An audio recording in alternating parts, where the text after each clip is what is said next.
And welcome back to the Healthbeat Show. Today we are going to be continuing our conversation about the social determinants of health. I am so lucky that I have the wonderful Angela Watson with me. This is my daughter, and she's from Oakland. She is a flower of Oakland, and we're so happy that you're here, honey. Hello. My daughter, okay. Now, you grew up here in Oakland. Where'd you go to school?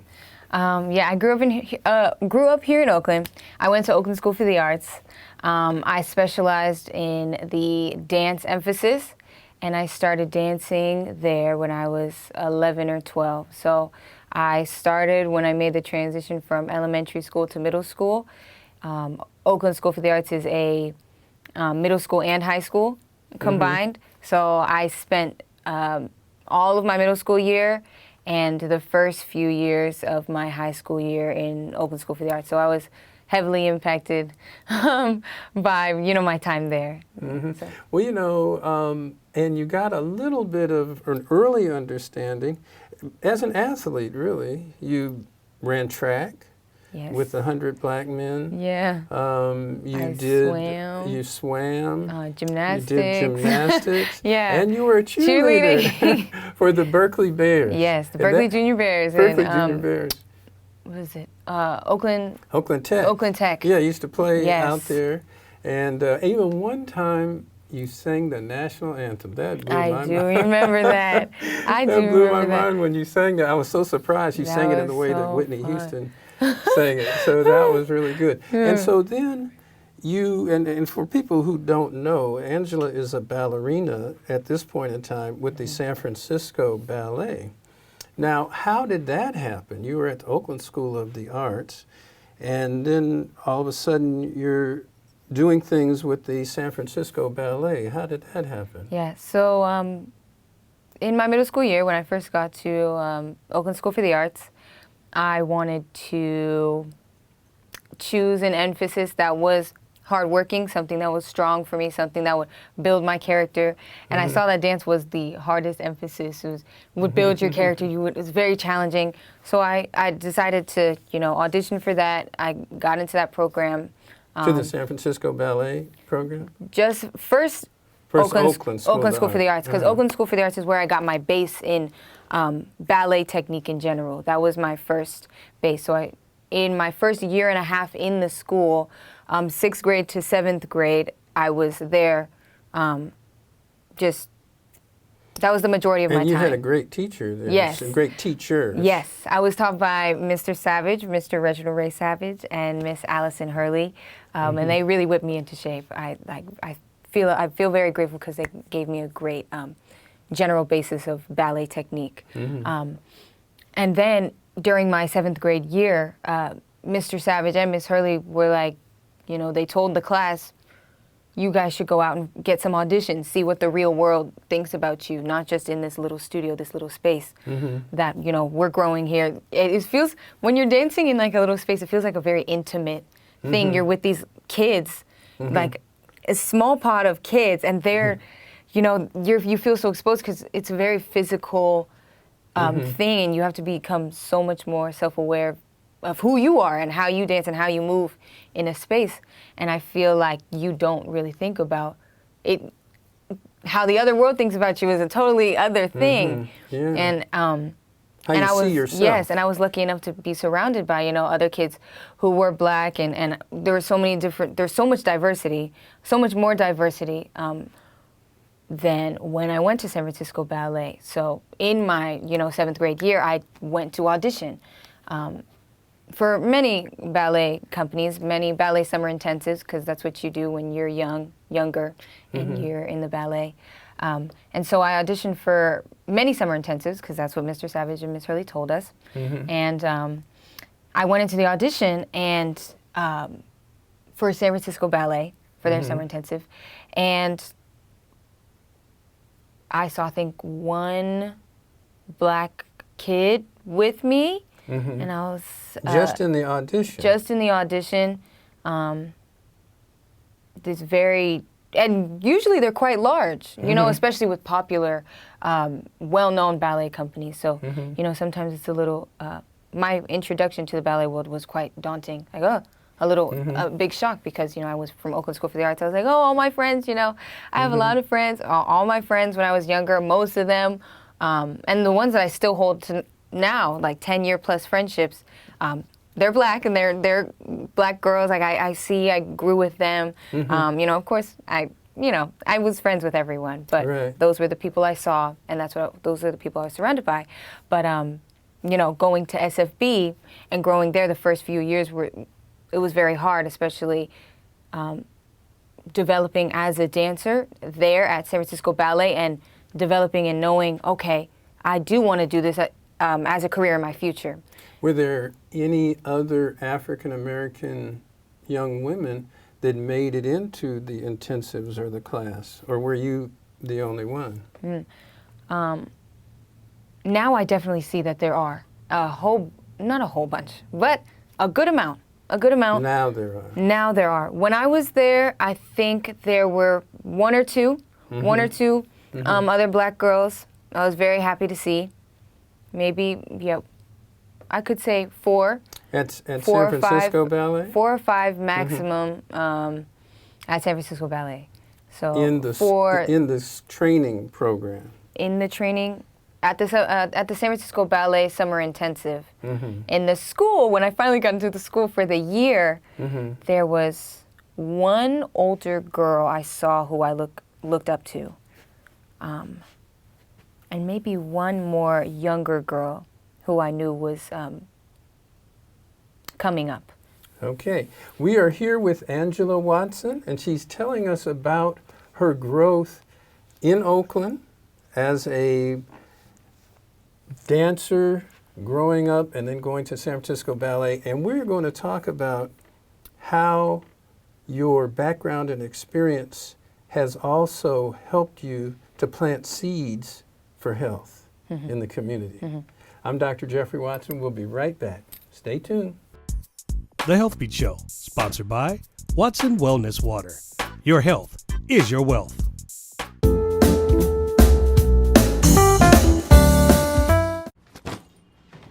Hart, what's going on? I'm leaving. Why? What did I do? Not enough. You constantly ignore me. You barely eat anything healthy. You're half as active as you used to be. The pressure is just too much. I quit. Okay, I get it. I'll do better. Just, please, don't leave. Okay. But remember, if I go, you go. Listen to your heart. Don't let it quit on you. Uncontrolled high blood pressure could lead to stroke, heart attack, or death. Get yours to a healthy range before it's too late. I'm Dr. Jeffrey Watson. We're right back here on the Healthbeat Show with none other than my daughter, Angela Watson. She is a great ballerina, right with the San Francisco Ballet. Yes. Grew up in Oakland. And you were telling us about your transition to the San Francisco Ballet and the fact that there were very few African American women who were doing that. And how about now? Now you have elevated to the core, so to speak, right? Yes. That's the full ballet company. Yeah. And are there any other African American women dancing with the San Francisco Ballet core at this point in time? In the corps de ballet, I'm trying to think of any black women in the corps de ballet specifically. I don't know any women in the corps de ballet. We have a black woman as a principal. So one of the highest levels, we have one black woman. Her name is Nikisha Fogo. She's Swedish and Jamaican, and yes, she's but not U.S. born. Not U.S. born necessarily. But black. Yes, but black. But and that's yeah, it is a step. But of course, we would like to have African Americans, and I do see progress. Progress is happening.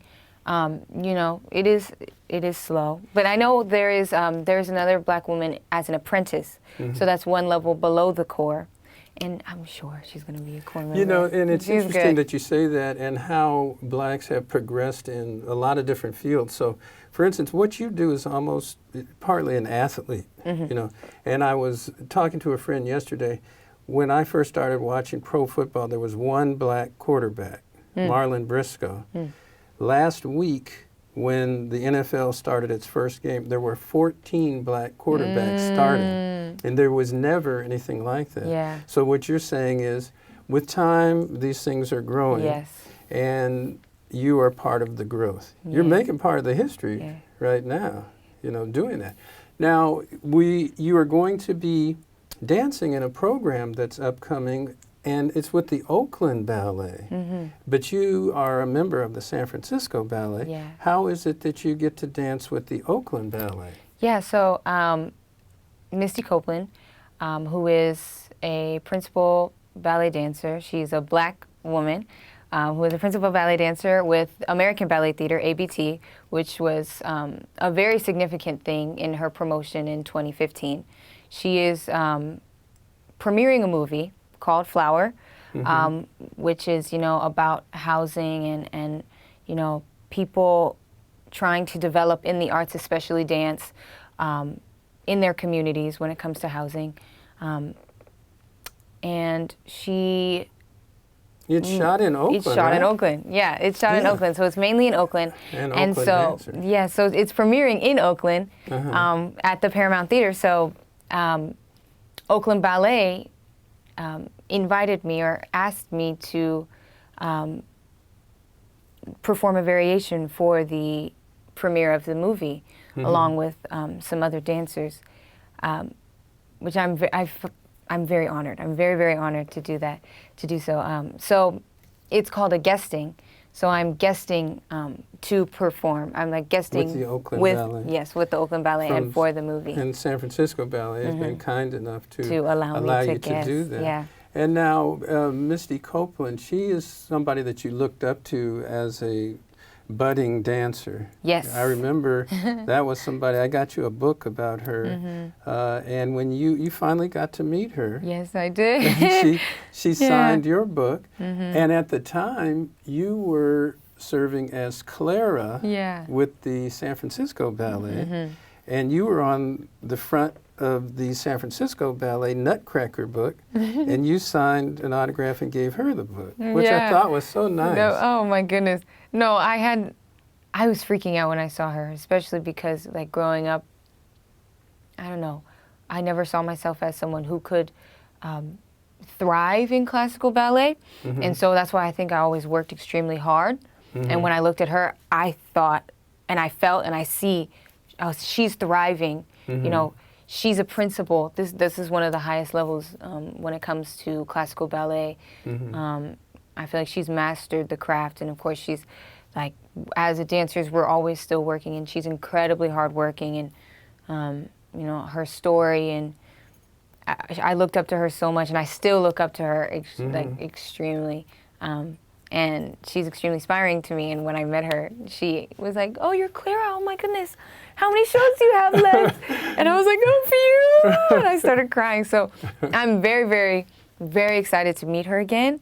And to meet her with a level head this time, and not be a, you know, crying 14-year-old like.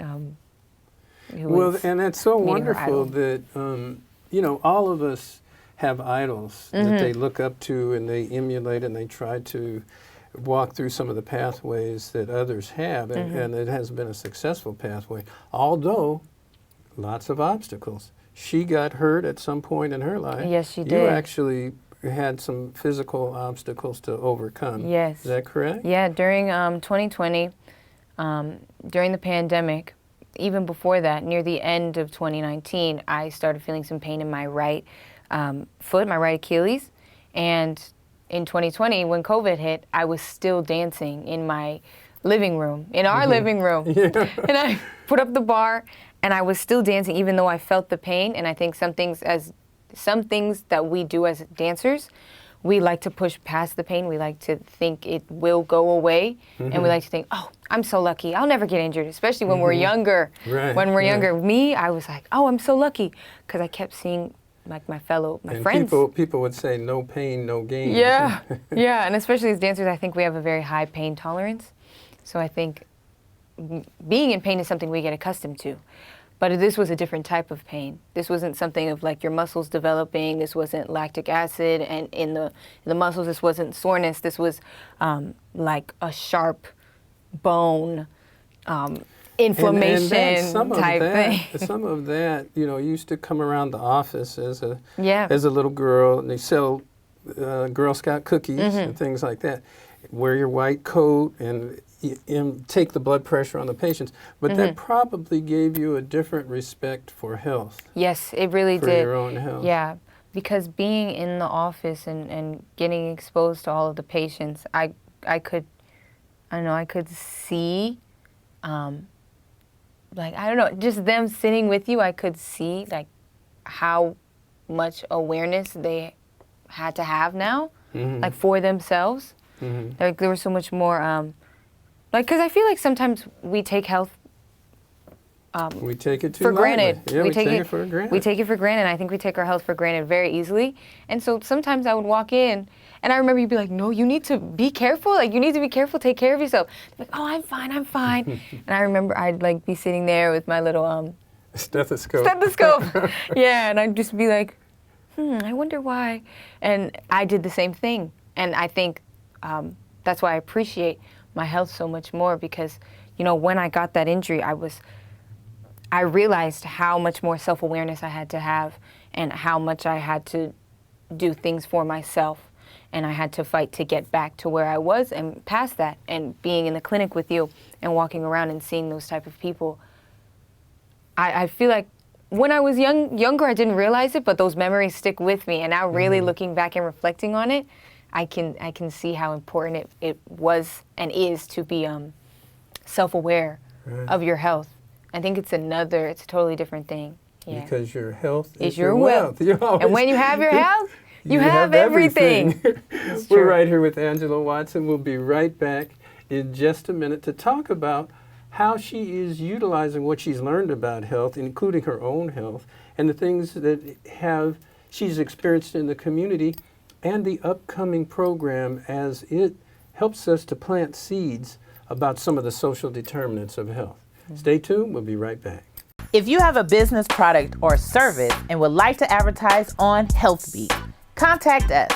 We feature affordable advertising for small, growing, and established businesses. Reach an accessible audience to over 4 million viewers. Promote the health and wealth of your business and give us a shot. For advertising and sponsorship opportunities, log on to healthbeattv.info. The Healthbeat Show, sponsored by Watson Wellness Water. Your health is your wealth.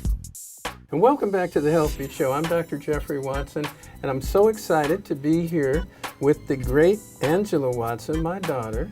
She is a ballerina with the San Francisco Ballet, but will be dancing soon, September 29th, I believe. Yes. At the Paramount Theater in Oakland with one of the world's greatest ballerina dancers, who is African American, and that's Misty Copeland. The video, the movie that she's done, it was shot in Oakland, I understand. Yes. And it has something to do with one of the social determinants of health, and that is housing and homelessness and housing insecurity. So that's really helping to plant a seed for us to think about how we can help the community. We know that in the past you've done things growing up as a child. You're just I want to say my little girl, but you're a young woman now. Yes, I am. And just coming up, what are some of the things that you have done to kind of help to have an interest in both your own health and the health of the community? Yeah. What kinds of things do you think you can bring to the forefront? Yeah, well, I first want to start off by saying how grateful I am to have a mom and dad who are so hyper aware of their community, who, you know, step up and always try to show up for their community. Because even just that and setting an example of that and growing up with that has allowed me to have now, especially as someone who was growing up and getting older and really understanding these things, it has allowed me to have a deeper appreciation for giving back and understanding my community and understanding where I come from. And, you know, especially when I was younger, you know, I did a lot of community service. So I started, well, one of the main things I did was Girl Scouts. I was a Girl Scout, and I would sell a lot of cookies. And selling a lot of cookies comes with a lot of money raising. So I was part of the 550 plus club. So that means that, you know, I'm one of the Girl Scouts that sells 500 cookies or more. And I felt very grateful because, you know, my mom, she would help me a lot, and she would help me find these people who would buy cases and cases of cookies. They sure were good. They really great. They were good. They were good. But they would buy cases of cookies, and my mom would turn to me and say, you know what we're going to do? We're going to take these cases and we're going to donate them to the Alameda County Food Bank, and also donate them to some people in the military, Along with, you know, the Girl Scouts also did, you know, community work with that as well. You know, I remember going to the Alameda Food Bank with the Girl Scouts, and I remember writing letters to people in the military and thanking them for their service and letting them know that we're thinking of them. You know, I feel like being a part of the Girl Scouts, I learned to be very selfless. Along with you guys, of course, you guys were my base, but then also being with a group of young girls who were learning to be selfless with me and learning to give give back to their community along with me. It was something that I think was very important in developing me, in my growth. I also did one warm coat. Very important. Very important. Where you know, in our house, we would get all of our coats, get all of our you know, all of the clothes we got, especially when, you know, winter was coming, and we would you know, go around to the communities and we would donate, you know, all of these clothes. And that's when the homeless people have their worst outcomes. Yes. It's during the winter. Yes. And so the warm coats, that was so important. Extremely important, extremely influential, you know, to the health of, you know, unhoused people. I you know, I was young, I didn't understand it, but I knew that, hey, let me get my coats. Hey, let me help these people. I didn't know how much it meant to these people, but I do remember, you know, the warm coat program. Along with you worked with the Lynx. Yes, and Jack and Jill. And doing community programs. So that was one of the other things I did. So in Jack and Jill, every year we would do this thing where we would go to the St. Mary's Senior Center. Oh, yeah. And we would cook in the kitchen. All the Jack and Jill kids, like the mothers, they would get all the kids together, all the Jack and Jill kids. You know, we would all come, and we would bring, you know, cases of food, and we would make recipes, and we would make the menu. And the St. Mary's Senior Center was, you know, something that, you know, the older, like seniors, unhoused seniors, they needed, and it came, they would house them, especially during, you know, the winter times where it would be colder, and, you know, and that makes me think of something now. It's my understanding that yourself and Misty Copeland, on the day after the event, which would be September 30th, are going to go to Elizabeth House. Yes. A home for homeless women and their children, kind of what you're talking about, and actually feed the folks. Yes, which I'm very, very excited about, because I remember doing the St. Mary's, you know, Senior Center, cooking for everyone. I found great joy in doing that. So I'm very, very excited to do it again and go back to Elizabeth's house. And I'm also very excited because, you know, while I was doing Nutcracker, I heard that members of Elizabeth House, you know, came to see me, and members of my community came to see me and support me. And I'm like overwhelmed and overwhelmingly grateful, knowing that these people, you know, who are working so hard and you know, really trying to better themselves and just always focusing on their growth, and especially, in a position, you know, that is difficult, that it's hard, especially, you know, with housing insecurity, like how it is now, especially. I think it's so important to, you know, go out and understand the arts, and, you know, I think it's very important. And as Mrs. Watson says, Mom, art saves lives. Art saves lives. And we're so proud of you, and I must say, just as your dad and your mom, about the fact that you are working so hard, that you are also, like Misty, you're becoming a role model for other young people, African Americans and non-African Americans. And it's so wonderful that at a time when the world is so challenged, that we see some good things, that we see some really good things that are planting seeds for health and well-being in the future and in the community. Yeah. So I want to tell you, make sure you stay healthy. Yes, sir. Okay. And keep doing what you're doing. We love you. The community loves you. We're so appreciative of what you're doing, and that you would come back to Oakland, where you started. Always. And we ask everyone, if you want, come on down September 29th to the Paramount, 7 p.m., to see Flower with the wonderful Misty Copeland. You will also see a lot of other wonderful dancers from the area, but you'll also get to see a wonderful Flower come home in Angela Watson. Okay? So we look forward to it, Angela. Remember always that your health is your wealth, and when you have your health, you have everything. We say you so much. Thanks for being Thank here. you, Dad. Love you. Love you too. Hello, this is Angela Watson, and please remember, your health is your wealth, and when you have your health, you have everything. You don't have to take my word, but I heard if you have your health, you have everything.